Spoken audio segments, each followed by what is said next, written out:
up, everybody? Welcome to another episode of The Rose Show. As always, I am your host, Jay. Who else but me? And today I've got my homies from Michigan, and they're also Misfits. They're the Michigan Misfits, of course. They're my guests with me today, and it's going to be a great one, I'm sure. Everyone is going to think very highly of it. It was a fun conversation. It always is with those guys. I know I say this a lot, but it's true because, I wouldn't have people on this show if I didn't think this, but they are one of my favorite acts that I've met in the last 10 years in the underground. Like I said, if I wouldn't say stuff like that if I didn't mean it, nor would I have them on this platform, right? So of course I got to mean it. I'm helping show the world who they are, right? Of course I want to promote good stuff. That's what we do here on the Rose Show.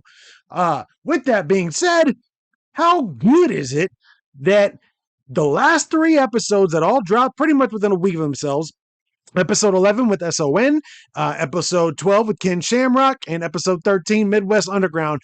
As of this recording right now, which is I'm recording this a couple days before it drops, it's already almost broken 1,000 plays collectively. As of this moment right now, the Ken Shamrock episode, which is by the time this is dropped, it will already pass it, is already past 600 streams on YouTube alone. That's just YouTube. That's not Spotify. That's not Apple Podcasts. Man, it's crazy. The amount of support that I've gotten from you guys on this project has been incredible, humbling. I feel very honored that people are liking what I'm doing here, and seeing, the difference. And don't get me wrong, I don't mean this to sound the way it's going to sound. It's not a shot at anybody. There's enough room in the podcast game for everyone. And I think, you would know that if you're a fan of podcasts, right?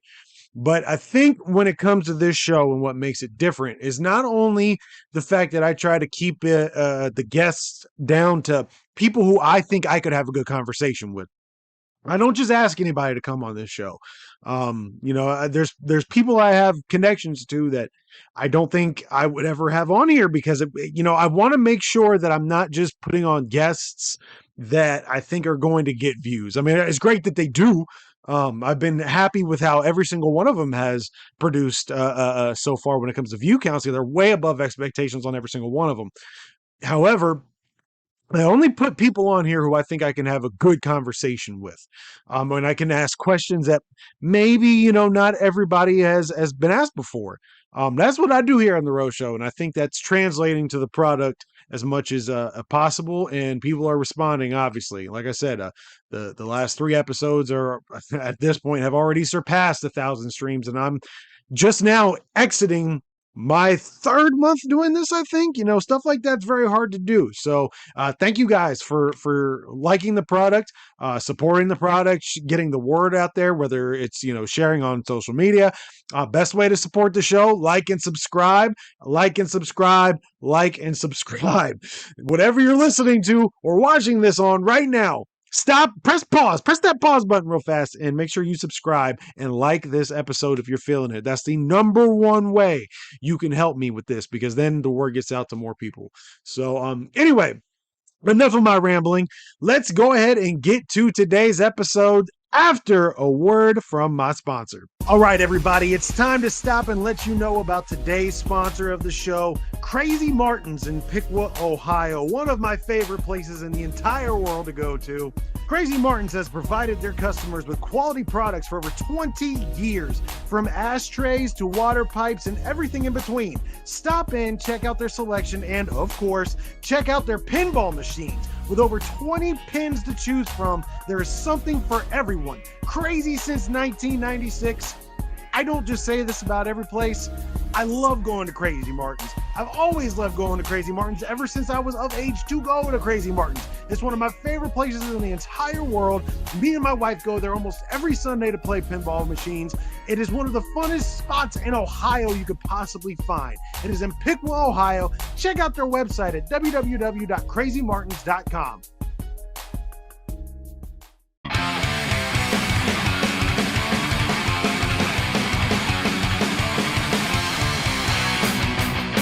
What is happening, everybody? Welcome to yet another episode of The Rose Show. Of course, I am your host, Jay. Who else but me? And today, I've got two people with me who are honestly one of my more favorite acts that I've discovered in the underground over the last few years. If you've been in the green room at a Camp Zool, you know these motherfuckers keep everybody in this bitch high as a motherfucker. It is one of the funnest things that I've ever been a part of, being in the back room, in the green room with these guys, man. We just chop it up. We have a great time. They're very talented individuals, and I'm becoming bigger and bigger fans of them all the time. They're Misfits. They're from Michigan. They're the Michigan Misfits. My brothers, Body Rot and Jackson. How we doing today, fellas? What up? Yo. All right, all right. Well, let's go ahead and jump right into it. I think a lot of people who are getting hip to you guys are kind of wondering where you came from, because you kind of came from nowhere, out of nowhere, rather. And I want to kind of get to both your guys' backstory and how you got into this. So, Jackson, let's go ahead and start with you. How did exactly did you get into underground music and coincidentally wrestling? Well, actually, I guess that I can answer both of that all at once. When I was like 12, 13 years old, I was in a metal band with three of my little homies from high school. It didn't go anywhere. And a friend of mine who was playing around with like Fruity Loops and shit like that, he let me know that I could make all this stuff on my own and basically do everything on my own and kind of do all this stuff like just by myself. And he introduced me to the world of Fruity Loops and making my own beats. And he already knew that I know how to play instruments and shit like that. So it was really easy to pick that up and learn how to use it. And from there, it just kind of blossomed into me playing around with stuff. And then eventually I started making my own like solo tracks. Like I was doing my own thing for years before I linked up with him. And as far as the wrestling side of that question goes, I actually used to be a part of a backyard wrestling organization when I was younger. And that probably ran from about like I was probably 12, maybe into like 18. And we were setting up to buy this firehouse here in town, and we were gonna, move from the backyard to the big leagues. And these people came in and bought this building out from under us. We were all set up to buy it. And once that happened, it kind of like fizzled out with everybody. A lot of my friends are actually independent wrestlers. They're trained by Dan Severin out in Coldwater, Michigan. A couple of them have been seen on Raw, not like wrestling, but like little background stuff. Like I've shown you this Josh getting thrown out of an elevator. It was actually a whole set that they built. It wasn't even a real elevator. My buddy Ricky does a lot of work for Psychopathic Records at JCW. A lot of the times when they go do big shows, he's one of the clowns on stage that's throwing Fago off the stage at people. So shout out to my homies. Shout out to the XUWA, the Extreme Underground Wrestling Alliance. All right, all right. And that's funny because all the way back at episode 1, I made a comment to Lee Carver about how if you were an aspiring artist, especially in like the early 2000s, you had Fruity Loops. So every time I hear Fruity Loops, I'm just like, yep, that's par for the course. Damn Absolutely, rappers. for sure. That's what it is, though, is there wasn't really a lot of, and there's still not really a lot of music programs that you could create with. So it really comes down to either use Fruity Loops or Was there like Logic or some shit I like think that? there's like Logic, Cubase. There might be some new stuff now. Garage Band. Magic. Yeah, sure. Yeah, We're right. probably It's just labeling off ironic. the basics. The old shit. Right. Body Rot, same question to you. How did you get into music and wrestling? Well, I'm not a wrestler, but I'd watched wrestling my whole life. So there's that. But I'd go to local rap shows here in town at the Rocket. It's not the Rocket no more, but for people that know, it's the dopest spot in Jackson. But I'd go there a lot and watch Smokehouse Junkies. They're out of Lansing. So I'd follow them. I seen this dude open up one day, and then I needed some weed. And I hit him up to buy some weed. And then I was like fucking with just some shit with a homie and just writing one-liners and putting them together and shit. And he was like, I'm fat. I need somebody to help me. and my other dude I was doing shit with wasn't really all into it. So I was like, I got some shit, We true story. I was when I was doing all my local solo stuff. I was really out of shape at the time. Was probably pushing over 300 pounds, trying to fucking bounce around on stage like I do now. I don't know how I managed it. A lot of dying on stage.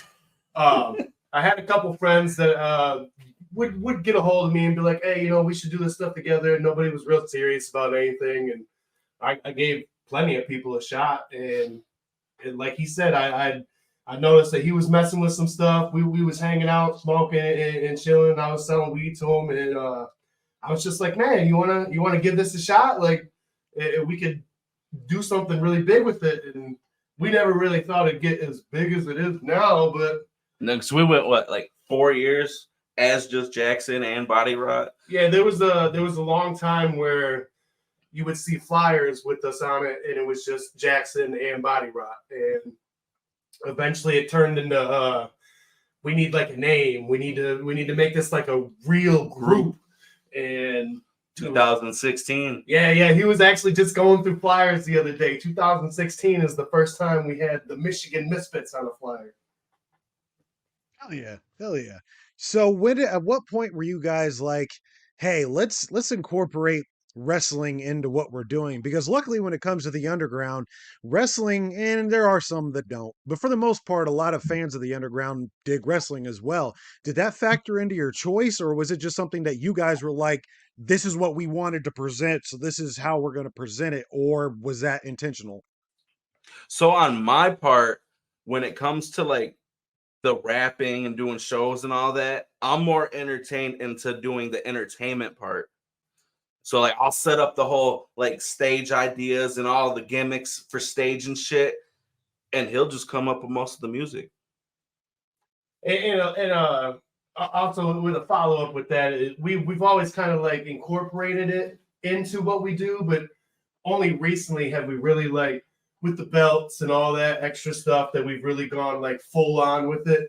I always looked at with my wrestling background and being around all that stuff, I always looked at what we do on stage. This is all just a stage gimmick and everything anyway. So why can't we just present ourselves as characters like, like Axel and Ian Rotten or the Hardy Boys or something like that? I mean, we're still being ourselves, but we get to have fun with it and make it a gimmick. And I guess I don't know what the word is that I'm looking for, to just make it a bigger, grander thing than what it is for us. Like we get to be ourselves dialed up to 11. Right. And I think that's a good point. And you guys do execute that to perfection, in my personal opinion, because people don't look at, yes, they look at you as the person you're dressed up as, but at the same time, you've made it your own as well. So it's not like you're completely just ripping it down. You're not, even the ECW belts that you guys have, well, they're not ECW belts, but they're garnered towards what would obviously be an ECW belt, but it's your own at the same time. So that makes perfect sense. Yeah, you guys nail it. You knock it out of the park for sure. So before we move on to the actual music part, I gotta ask, because I'm always curious. This is one of the points where you got to pull the wrestling fans card. What is your guys's? We'll go one at a time. Body Rap, we'll start with you. What's your earliest memory in when it comes to watching wrestling? What's, for me, for instance, I can remember watching the Big Boss Man on TV. And you guys remember that old school blue WWF toy ring that had the red, white, and blue ropes on it, whatever? Yeah. I had Big Boss Man, and I think it was Jake the Snake, and I was playing with him in front of the TV, and I can remember watching it on the TV. So that's how far back I go. Body Rot, how far back do you go? I used to have one of those. I started in the Attitude Era. So I was the SWAT Big Boss Man and not the cop Big Boss Man. Oh, see, you had the black. See, I was there when he had the blue, the cop outfit. Yeah, the blue outfit. Yeah, I have that. I have both somewhere in here in this room. I have both toys, including the OG Big Boss Man that I was just talking about, and that was the blue one. And it's funny, my mom will probably comment on this as soon as she sees this, I guarantee you. But there's a picture floating out there somewhere in the Xenoverse of Me, I think I was 6 or 7. I had it was a plastic mask, Big Boss Man, where like there wasn't sunglasses, but there were holes cut out in the actual plastic mask with the blue get up. There's a picture out there That's somewhere, nice. but like I said, Mom, if you're watching, pick that shit up and post it on the comments on here. Jackson, how about you? How far back do you go? uh, to really go far back, I don't remember who he was wrestling, but I can remember the very first match that I've ever watched on TV. It was Crush. He was wrestling somebody, they were jobbing him, and all I remember is at the end of the match, he did his finisher move where he grabbed the side of your head, pick you up, slam you down. That's like the first thing I remember. And I was like hooked from there. And the guy that my mom was with at the time, who I still know now, he had pretty much is the one that responsible for getting me into it, because from there it was like, oh, you like this shit? Well, here, check all this stuff out. Next thing I know, I'm watching early ECW. I'm watching early WCW. I was there when WWF transitioned into the Attitude Era. Like, all that stuff was just. I got really hooked into like a lot of the underground stuff, like a lot of CZW and shit as that came along. All the stuff that was going on in Japan. With Hayabusa and all that stuff. Sabu's probably my favorite wrestler. Just watching that dude do all the crazy stuff that he did when I was younger, just was like, yes, like this is the shit that I want to see. Yeah, for sure. So on that tip then, what style do you guys both kind of favor? Because I think when it comes to wrestling fans and you're into underground, automatically like people are like, "Oh, you must love deathmatch wrestling," which there's nothing wrong with that, I don't think. But I always find it interesting to get opinions on people because yes, people in the underground typically want a more aggressive style, but I don't think that's always necessary. So, Jackson, we'll start with you, man. What is your specific style of wrestling? Is it deathmatch? Is it tag team? What is it? Well, I guess to be cliche, it is. I'm a huge fan of deathmatch stuff. Okay. In fact, when I did the backyard wrestling stuff, like everything was pretty much kind of broken down, where you had your group of guys that they strictly just did your traditional stuff, and then you had your little section of guys that were just the tag teams, like Ricky and them, and then you had us fucking weirdos that were like, let's play with light bulbs, thumbtacks, and set ourselves on fire. And there was a lot of stuff that I did like that. We did all the light tubes and stuff. I've set my head on fire probably like 3 different times. The first time we did it, I remember Cy had sprayed my whole head down with lighter fluid, and we lit it, and it just like, whoo, all of it. I just remember slow motion watching the flames pass in front of my face. Gee, and you didn't have any permanent scars after that? No. Like I got Seriously? on my shoulders, I got like a few scars here and there from like light bulb tubes and shit, but those things are dangerous. There was one time I was working a match with my buddy Jesse, and who went by the Keymaster. We had this whole match set up. We were in the middle of doing our first spot, and he was going. I threw him outside the ring. We grabbed the first light bulb. I was supposed to catch him on the forehead because he was bald. He would have been bleeding like instantly. Instead, for whatever reason, he had shifted off to the side, or maybe I just swung it a little too far to the side. I caught him right in the shoulder, and I watched this little tiny sliver. I think he had flexed or moved his arm, and I watched this little sliver just go whoop, whoop, and you could just see into his shoulder. And it was just like blood. Like I had to grab him up and be like, look, the match is done. Like, I'm going to throw you back in. I'm pinning you. We're done. And I've seen some crazy shit like but deathmatch all the way. Fuck yeah. Body Rot, same question. So I like more of like the hardcore where they're like going around the arena and shit and going outside. It's more entertaining than, like you still get your blood, you get your hardcore, but it's more, they're traveling with it.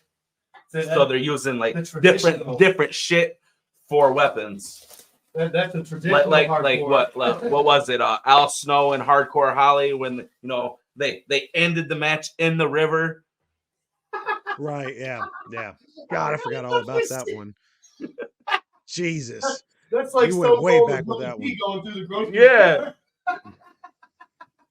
That was a really underrated era, I think. And I don't mean as far as like the Attitude Era goes. Some of that hardcore shit in that era is some of the most entertaining. And yeah, people are like, "Oh, it wasn't real wrestling." It wasn't supposed to be. Like it was what it was supposed to. It was the 24/7 title element to it, where it was just like anytime, It was anywhere. The, hilarious. dude, I thought that was some of the most entertaining shit ever. You had the Absolutely, absolutely. headbangers and Crash Holly going through the fucking airport and shit. You can't get away with that nowadays. They'll Nah, shut that fuck shit no. down real All quick. the stuff they did back in the day, you couldn't do. Going through fuck the playground and McDonald's and shit. I forgot about that one too. That was so fucking. I need to go back and watch some of that stuff. Have you guys ever? And I know this is kind of a complete sidebar. Have you ever read Bob Hawley's book about that time frame? No, I haven't. Dude, okay, I'm not going to say anything. Go read his book, because he is not only does he keep it 100 as far as everything goes, but he tells some of the craziest stories about, like, and this obviously isn't that era, but he wrestled bears once and he stopped. His words, he stopped because he didn't want to hurt bears. Like that's why he stopped, because he didn't want to hurt the bears. If the bear's not gonna rip his fucking head off, you know what I'm saying? I highly recommend it. He goes over that era quite a bit. So okay, let's go ahead and go on to the next thing. Underground music. There's always a story. You don't just stumble on underground music for the most part. At least I feel most people don't. There's usually a journey to get there. How did you guys both make your way into Juggalo, Zooligan rap, whatever you might want to call it? Body rap. We'll start with you, Bub. Well, blunt. I started off with ICP back fucking middle school, and then that ventured off to the more of the local stuff, like I was telling you about with the Small Counts Junkies and like their whole record label, because they had like a shit ton of people under their label, and that was basically the only thing going around at the time. They pretty much ran Lansing's. They ran basically Michigan, from like Kalamazoo to Lansing to Jackson back in the day. Like they had those spots on lock. Roach Records had the underground Michigan scene. So it's like I followed like basically their whole label. I don't really get into music like people think I should. but it's more old school hip hop for me. We go to shows and I always tell them, like, man, if people start asking you, just be like, No, hey, I totally get that, because even when it came down to, like, when I was still in Menace and doing all that stuff, I was just so focused on what I was doing. I didn't really get a chance to really peep a whole lot of anything else at that point in time. So it's like same way. I listen to what I grew up listening to. It's very rarely where I'll get a bug in me where I'll go and look for music. Now, when I do, I'm looking for like months at a time. So like right now, and I know this is going to be kind of weird, because let me just be completely honest. I have weird music tastes. Last night, I was actually in a car with said Lee Carver, and he made fun of me because I went from listening to Ghost to Gorillaz to AFI. And like, that's normal to me. Like, I listen to all that kind of shit. So like, I'll go down rabbit holes and stuff. But when I'm not trying to hear it, I'm not trying to hear it. So I completely understand that. Jackson, let's go to you, bub. How'd you get into underground?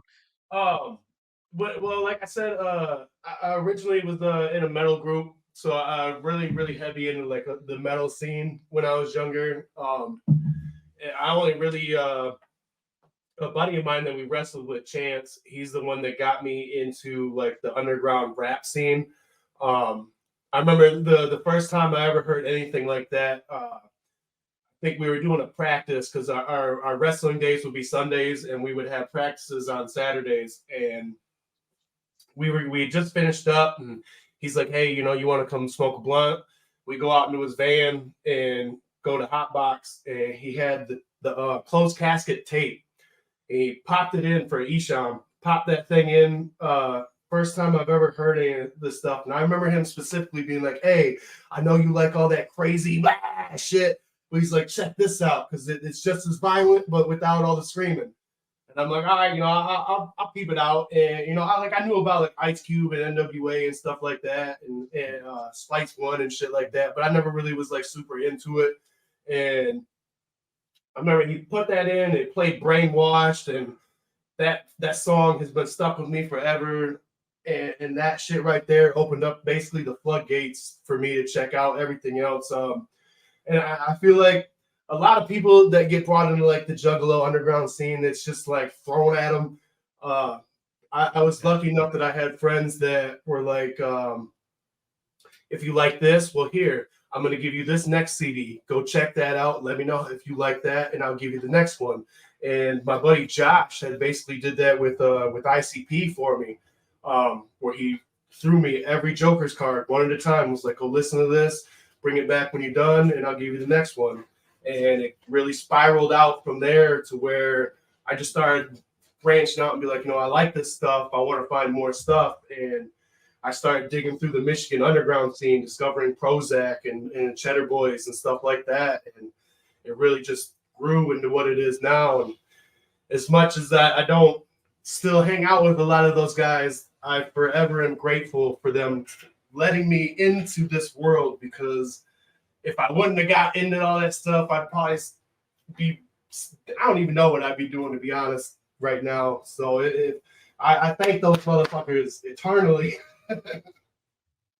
So going backwards in time a little bit, being in the Midwest, we got really spoiled when it came to having access to a lot of this stuff. And this was obviously before the internet, obviously before streaming, obviously before MP3s were legal. That's a complete sidebar here for a second, but people forget once upon a time MP3s were illegal. There were no legal MP3s. You could not have MP3s at one point in time. So being on I-70, I-75, this area, all of that trickled down from Michigan to obviously Ohio, and we got, we were the mecca of that era.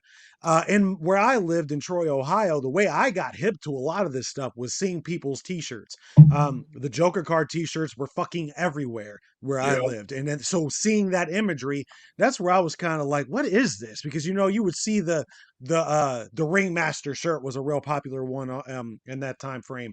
And obviously Great Malenko was again another one of the big ones, because that had just dropped at that time. And then when ICP got on WWF, that was my first imagery to them, seeing who they were and what they did, and talk to and witnessing all that. Was you guys being way closer to Detroit for me?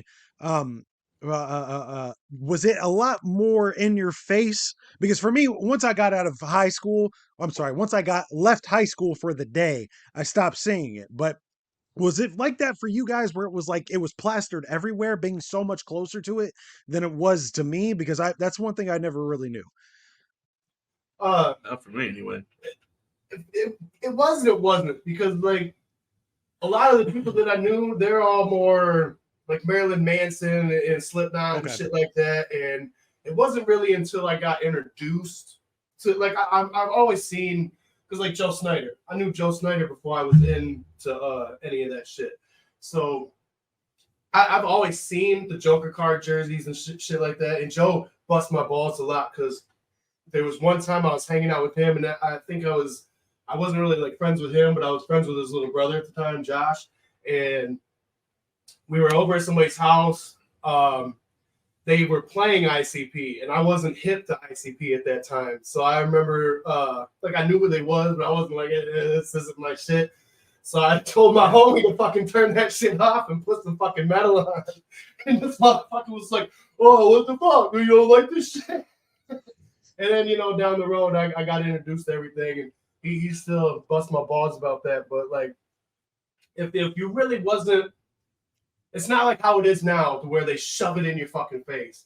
If you weren't in that scene back then, these motherfuckers were super hardcore about keeping that to themselves and not letting you in. And that's one of the reasons why I said, like, I'm forever grateful for my friends to, slowly bring me into that scene and let me experience it for myself and what it was. Because at least up here in Michigan, motherfuckers was gatekeeping that shit super hardcore and not being like, oh, you ain't a juggalo, you can fuck off then, kind of shit. And it's not, I wish it was still honestly like that, because now they just let anybody into the scene, and it's really weird. At least in my opinion, it's really fucking weird now. Walmart is what did that. Yeah, Walmart and Hot Topic.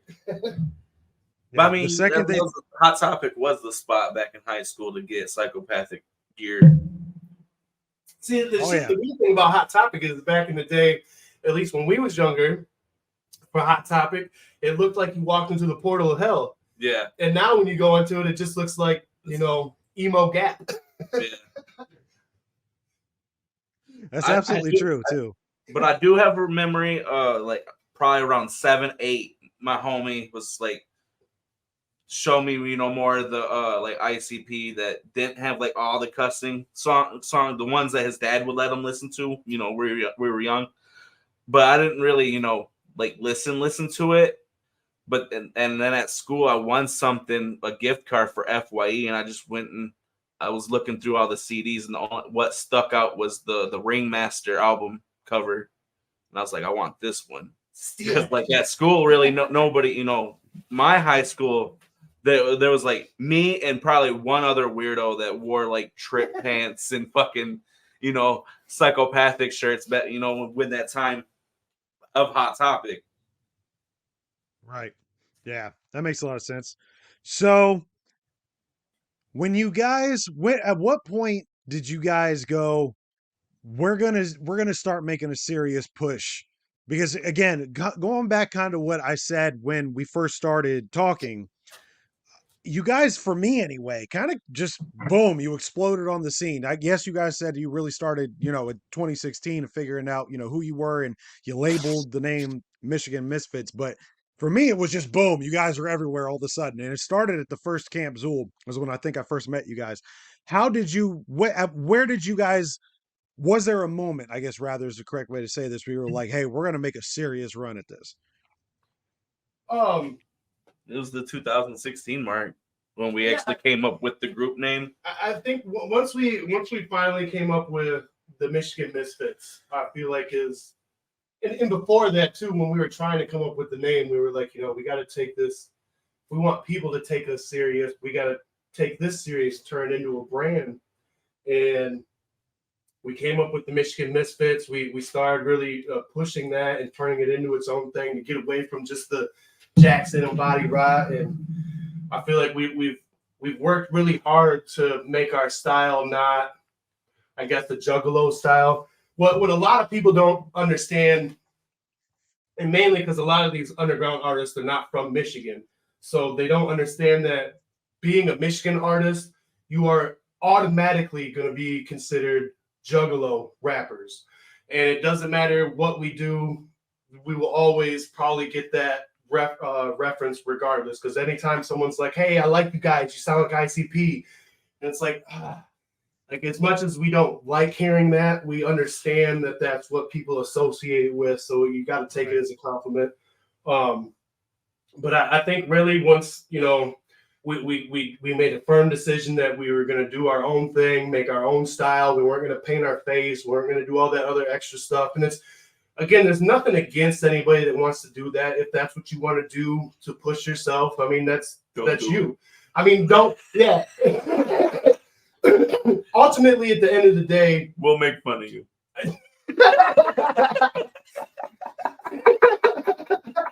Ultimately, at the end of the day, yes, we will make fun of you. But you got to remember that no matter what, it is your choice. That you have to get up and deal with that, and you have to deal with the criticisms that come with that, and you have to deal with people telling you that you're not original and all that stuff. And it's just something that we didn't want to deal with. We wanted to be ourselves. And like we said at the beginning of this, we get to be ourselves turned up to 11. So, and to be fair though, there's a lot of people who just think, hey, I'm going to slap the paint on. I'm going to talk about slitting somebody's throat. I'm going to call myself Wicked Killer 666, and people are going to love me. And they can't. And I'm going to give my fucking deep voice over low pitch, high pitch. Like, no. And there's a serious problem, and I'm sure it's not just in underground music. I'm sure it's probably everywhere. It's in podcasting too, of people who don't belong doing what they're doing, attempting to do what they do. And to be completely honest, at this point, I don't give a shit. You can hate me. I don't give a fuck. 90% of the people who open up shows in the underground shouldn't even be near a guitar center, nonetheless a microphone. And they need to just stop, because you're not going to get anywhere. All you're doing is just clogging up the scene. And look, I understand following your dreams, this dream ain't for you. Just slapping the gimmick on is not enough, and that's just being real. Like, you're doing yourself a disservice by doing this. I want you to know that. I think the problem with that is it breaks down to where I've had this. It's going to sound stupid. I've had this discussion with myself a lot, where I just kind of got to reflect and look at how promoters treat the scene. Yeah, you end up with a million people that don't belong in this scene because a promoter wanted to fill a show and offered up all these separate little buy-on spots to where you can just come cash out and get in. And next thing you know, you got a bunch of people who just think that I can just pay this guy $200-$300. I can get on the show, not do any work. And then all of a sudden I'm a superstar. And then they take that shit home with them and it turns into some weird ego that they haven't even earned. Because I mean, we could be total assholes with everybody, total dicks. We could have egos through the roof, but there's no reason for that. And I'm sure there's a bunch of people that come out there and they'll be like, oh, they're fake humble and all this extra shit. But no, I mean, we've done walks through so many different fucking fires to get to where we are, that we understand what it takes to be where we're at. And we understand the work that goes into all this shit. So we're not just out here like, oh, look at me, we're the fucking shit. None of that shit. So it really breaks down to these promoters have made these people that are technically nobodies super entitled, and now they're fucking everywhere. And that's just my honest opinion about it. And fuck those people. I can vouch for you guys too, and I will right now. I see you guys everywhere. Any place you can be, you're there, and that's the kind of work ethic you need. I mean, you guys were there for the video shoot last fall that AXC did when they did the wrestling show. I mean, why? Because it furthers the brand. That's the difference. The people that want to go out and make a name for themselves will do so, and the ones that don't won't. And if you don't want to, get the fuck out, because it's not for you. And I'm not going to give specifics because I don't want to dime anybody out. I'm not looking to make fun of somebody. It's just an example of somebody who had no business being in the position that they were. If you want to dig deep enough, you can find it, and I'll leave it at that. At a show very recently, we'll say within the last year, I was trying to get somebody's information to get them on stage. And I look at them in the eye, and I go, hey, man, are you using a cordless microphone or wireless microphone? And the guy looks at me and he goes, I don't know. I'm like, well, what do you have a wireless up here that you, I don't know. Did you bring a wireless with you today? No. Okay, you're using a wired mic. And I turned around and walked away, and I'm just walking away, just going, you don't know. How do you don't know? It's a yes or no question. There is no I don't know. It's are you using a wireless or not? Like, that kind of an individual has no business being an opener for any show. Not an underground show, not a little Bo Peep Expo with little kids, nothing. They should not be nowhere near the entertainment industry. And I didn't really plan on getting on a shit on underground rappers fest with you guys, but it is a serious problem because, and I think this is important. Go for hours. But I think it's important because guys like you both of you guys rather, groups like you that want to put in the work are losing potentially losing opportunities because dude that thinks that, hey, I listened to the latest Twisted album, so that makes me an underground juggalo, and I want to do what they do because I think that's an easy job. Those are the guys that are clogging up the drain that need to be flushed a long time ago, and it is a problem. We can make fun of it all day, but it waters down the brand. It 100% is a problem, and to back up what you had just said, that is true, because there was a few shows that just happened recently that we probably should have been on.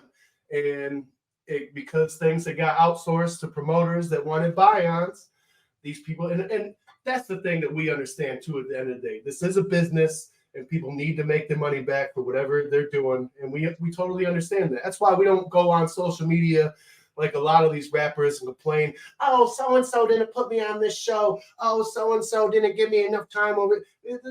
There's no reason for all that. If you have to get on social media and do that shit, that you might as well just give it a rest right now and go back to McDonald's dropping them fries in the fryer. But yes, there's a problem that we do lose out on opportunities because we take a lot of pride in respect in ourselves and our work, that we don't go do the buy-on thing. I don't want to name anybody, but the most recent thing, these people were trying to get us to pay $300 for it was 15-minute spot, and they would have gave us tickets to make back $50. Yeah, we would have made $50 back out of all that. So that would have been our dinner. Like, why would we spend $300, put in all this work to only make $50, and then we're paying out of pocket to come down to the show? We're spending our money on our food. We're spending our money on a hotel. Why would we do that? It's nothing but a negative. And then to put what a real thing looks like, we decided not to do all that crazy nonsense. And somebody who I'm not going to name because there's no reason for us to put any of this business out here, but a good friend of ours that runs a very big label gave us the opportunity to do a show in November. And that show, we didn't pay to get on that. It was, he called us, hey, you want to do this show? And we said yes, because you don't say no to this motherfucker. And we get to the show, we do our spot. None of us knew that we were going to get paid. The people all there were super professional with us. Helped us set up every fucking thing. Brought us back to the office, handed us this envelope and goes, count all this money and let us know what's in here. This is what should be in there. And I'm sitting there like, are you fucking serious? Are you serious? And we got to go back and pay our merch guy. We all got paid. And it's like that. You treat people with respect and professionalism, and that's what it should be. And again, yeah. I understand that a promoter needs to make their money back for putting on a show and putting on people that don't rape probably shouldn't be there. But yeah, like, you don't rape these artists. You need to give people the incentive and the motivation to go out there and put in the work. You can't just hand people a free ride and expect shit to get done. And it's fucked up. But that's exactly what is going on in the underground right now. And, shout out to the promoters and the people that are actually paying the talent to show up and do their work. Because if you're giving motherfuckers crumbs, shame on you. Shame on you, and fuck what you're doing. Yeah. When I worked for Odd Bodies, we always had a rule that we never wanted anybody to buy their tickets ahead of time. So like the way that we did this was I would give an act. I would only pick acts that I think were, I guess for lack of better words, worthy. I don't mean it that way, but that's just the acts that I thought would fit best on that bill. That's who I would book. And then I would say, okay, I'm going to give you $2 out of every ticket. Don't buy your tickets ahead of time, because if you buy your tickets ahead of time, you're just going to give it away, or the people that aren't probably even going to show. When you make somebody buy their tickets, you just gave them no reason to sell them back, and that hurts your show. What your show at the end of the day, you're not making money unless you're a shyster. You're not making money off of the tickets of the door sale, because you've put too many goddamn acts up there, and they're not going to these venues are not going to want to bring you back because you're not bringing the bodies in. That's what matters. It's not, hey, I just made, I booked Twisted for 10 grand and I made 12,000. So I just made 2 grand in one night. Okay. What happens when nobody else is coming out to the shows because you just had these openers buy all their tickets ahead of time and they gave it to friends and family who aren't going to show up? If I give you at least a motivation to make some money back without giving me a dime first, maybe you can make, and the $2 figure was just a random thing. I mean, granted, if tickets were $20 and you sell them and I give you $2 profit, that ain't shit. But I was just giving an example, right? So there are ways to correctly do it. But there used to be a venue, and this always sticks out in my head. And I'm not trying to put anybody on blast, but it was one of the craziest things I've ever seen in my life. There was a venue in Cleveland called Peabody's. Now, Peabody's would fit, if there was room in this building, there was a stage. There was a stairwell that had a stage in it. There was there was at least 50 openers at one of these shows that I did. 50. What are you doing? How does this help anybody? It doesn't. So not only is it not giving the service to the people that you're tricking to buy these tickets, you're eventually going to fuck yourself because people aren't going to want to sit through 6 hours of openers to see your show. They'll go to the next club. It's shit they do around here when there was an actual rap scene. Right. And that's why there isn't anymore. I don't care what anybody says. Promoters killed there. Well, I appreciate y'all having this chat with me today. Like I said, I did not expect to go on some rant about, promoters and shitty rappers, but hey, it's what we deal with. So it's what we talk about, man. Yeah, it happens. It happens more often than we would like. Every time we go visit our homies out in the Livonia. Oh shit. So, in closing, I'm going to go ahead and turn the mic over to you guys. Is there anything you guys want to plug, social media, upcoming projects this spring, whatever it might be? I'm going to turn the floor over to y'all. Well, for those that don't know, I am Jackson. And I am Body Rock. And we are the Michigan Misfits. And you can check us out on every single streaming digital platform that is out there. Spotify, iTunes, Amazon Music, YouTube, all that good stuff. You can check out our social medias, Instagram, Facebook, all that stuff. And you can check out our official website, www.sitmadepro.com. You can get all kinds of fresh merch from us, all kinds of new updates, and that shit ships out pretty much same day. And what people don't know is the next album's Ransom. Woo! You just got exclusive shit right here. The next Michigan Misfits album coming this year is called Ransom.